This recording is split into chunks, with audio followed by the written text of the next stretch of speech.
Come on. Yeah. This has been passed down. So, well, this was just a few casks we had left of 30-year-old, and we thought we would, again, just a twist. We kind of like to experiment a wee bit more in recent years. So what we've done with this one, we put the 30-year-old into first fill bourbons. Right. For 5 or 6 months, and it gives it a completely different twist again. So that's first filled bourbon. It was fully sherry matured for 30 years. Right. And then we put it into these bourbon barrels. Wow. So it really has put a twist on it. Just a twist. But 30-year-old. This is top expensive stuff then, right? Yeah, probably will be potentially quite expensive. Yeah. All right. Because there is a very limited amount as well, and we want to keep it try and keep it exclusively for friends of Laphroaig as well. OK, we're going to get just a couple of little tasting hints off you as this comes down just a second. But John from harpers.co.uk, thank you very much indeed for that. He sent us a question. He said, what is your take on the current controversy surrounding the term blended malt being introduced into the industry? Will it benefit or hinder malt whisky sales? Is it a good thing? Is it a bad thing? Can I answer that personally? You can answer that personally. You can answer that how you want. Nothing to do with the company. I think it's absolutely ridiculous. Everybody's grown up in the industry talking about vatted malt. Our customers know what a vatted malt is. You talk about a blended malt, people will then mistake it for blended whiskey. They will. And that's not something we want to do.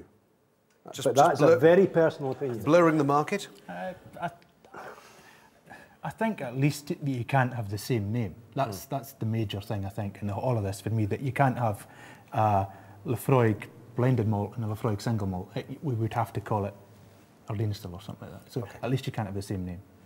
Well, personally, as the editor of Whisky Magazine, I've decided and written that I will never use the word blended malt in my writing. So maybe, again, it's the 14th of July spirit in that, but I've written it and I stick to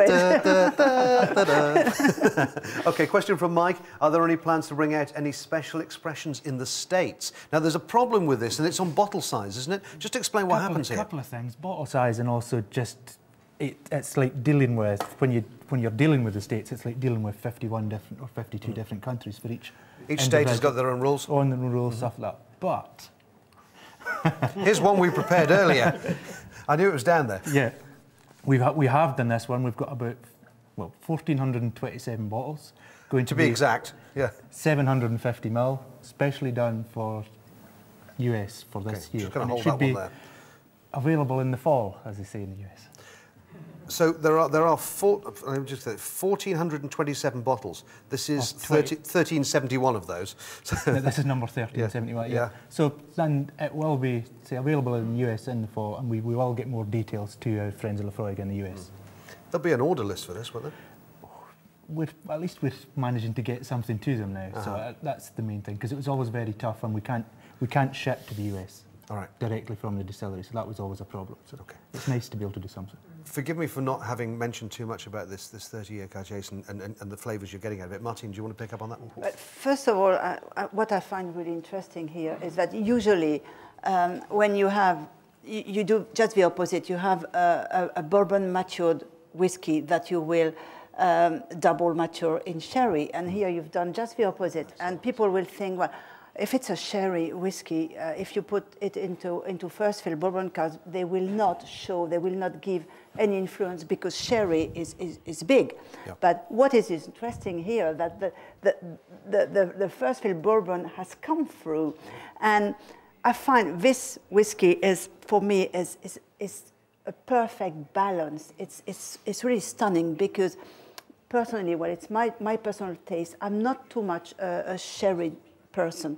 I'm more a bourbon cask person. And here, I think this sherry is so subtle, so elegant. There's the elegance here which really struck me. And when you look at the color, it's a sunset drum. It's long, it's sensuous. It gets all this, the creaminess goes through as well. And also, again, the famous, I mean, I repeat myself, but the famous Laphroaig sooty character goes through. So you've got everything. And if you're a friend of Laphroaig, you're a happy friend of Laphroaig because you've got everything, except for the price, maybe. That's another thing. we like doing things differently here. Yeah. We never like to just stay along float along with everybody else. We like to try different things. And the quarter casks were one of these. I mean, those of you who remember the 30-year-old that we brought out some years ago will try this and find it's completely different. With the 30-year-old we had, there was a lot of sherry coming through. There was a lot of raisins and grapes. This isn't. This is very dry. It's slightly nutty. There's a little bit of fruitiness there. There's a little bit of soft sweetness there. But you do get also an intense peatiness, especially on the taste. You know. Okay, well. Texture. Oh, sorry, but no. I mean, we'll be there tomorrow morning. But the texture, it's fine. It's just this velvet. It's caressing. Sure. It's really, well, water, not water. For me, sincerely, no water. I tried it with a drop of, and even a drop, I think it just puts it, it kneels down with water. It becomes a wee bit bitter for water, yeah, exactly. which you probably don't want. But again, yeah. You're left with nothing to say, which is great, isn't it? You're just enjoying it. That's great. Good. Can I just say thank you to everyone down under who woke up for breakfast this morning joining us. Thank you. We've had hundreds, if not thousands, of people from New Zealand, Australia, Scandinavia, across Africa, China, America, and Canada. John Hickson is joining us from Canada. Hello, John. He says, I pour a little Laphroaig on my morning porridge. Is it a stupid idea? It seems to improve the taste of the porridge. It's wonderful. Absolutely. Brilliant. Yeah. Oh, yeah. And salt and pepper, no sugar, no honey for me, just salt and pepper and just a wee touch of cream, single cream. But that's a treat. I like it's a treat. A touch of salt, a touch of Laphroaig and some raisins. Oh, you have the raisins. Oh, yes. Similar thing. Yeah. Everyone's been said again, but I'm going to give you a different story this go time. for it. What happens is when there's a couple that come over for the festival every year, and on Islay we have this malt and music festival, and they come into the floor maltings at the distillery, and they take away some of the malt, and they put that in their porridge every morning when they're in Islay. So it should give them a similar flavour. Do you know, tomorrow morning, that's exactly what I'm going to be doing. Exactly the same. It's going to be porridge tomorrow. We are out of time. There are so many questions that we could have asked. There's questions out here from Italy, from Tanzania. We couldn't get through to those. Sweden. Just all over the world, people have been joining us. Thank you very much indeed for doing some. If we didn't ask your question, we asked a generic one, which was something like yours. So thank you very much indeed for those. We'd like to thank our friends of Laphroaig as well. Thank you for joining us alongside there. Cheers to you. I will get a glass in a moment and toast you back as well. But thank you very much indeed for joining us. I hope you've had... it's very kind of you, John. Thank you very much indeed. We'd like to thank our employees as well over on this side here. Thanks very much. I know James has disappeared because he was over that side opening things and he's over there now. So thanks very much indeed for joining us as well, and a well-earned break for you with your feet up, tasting a little bit of it as well. And thank you to everyone who's made us feel so welcome at Laphroaig as well. And indeed, to Robert and to Marty and to John, thank you for your expert knowledge. As always, you paint such a great picture that it just makes you want to take the cork out of the bottle and drink it all. So thank you for that, and thank you for making us all feel so welcome again. Slanjavar indeed.